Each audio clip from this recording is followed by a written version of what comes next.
The MRF is an intricate, many-faceted system for sorting that relies on both automation and highly trained and proficient humans. It begins on the tipping floor where materials are offloaded, then loaded by a wheel loader into the drum feeder. Materials progress to the sorting sequence in a steady flow. After materials leave the tipping floor, a sorting line removes items that do not belong in the stream.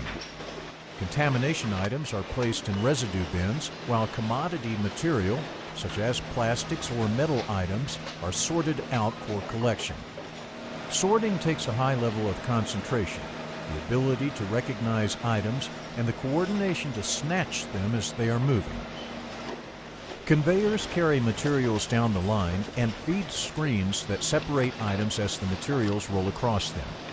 Larger items proceed into bunkers, while smaller items fall through the screens onto conveyors below that move these materials to other sort stations.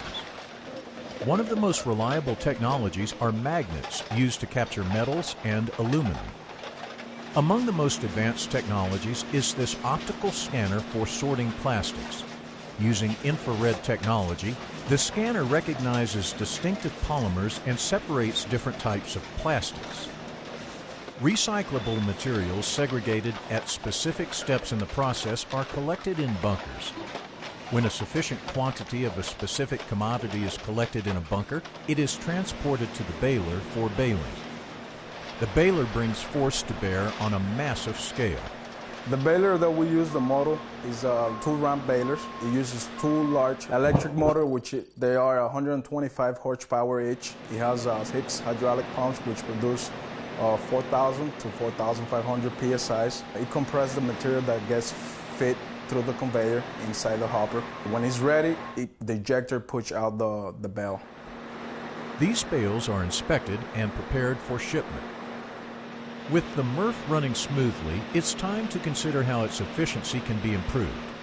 The answer is simple: a cleaner sort before materials arrive. Customers may practice wish cycling. This involves placing items in their recycling containers that may seem close to those accepted by a MRF, such as scrap metal or foam packing supplies. Each non-recyclable item must be removed and disposed of, which increases the processing cost for the MRF and lowers profitability. And there's a reason more powerful than efficiency to keep the stream clean. Certain materials that don't belong here put the crew and facility at serious risk. Something that's a particular hazard to us of a concern that we would want everyone to know about is propane canisters. Anything with trapped gases, but particularly this fuel, is something that we don't want to receive here. It becomes very apparent when this goes into the baler, is baled with other steel. You hear a loud boom, and we have fires that result from that. It's up to all members of the WM team to reinforce the message with customers about the type of materials handled by the MRF and to help keep hazardous items out of the stream.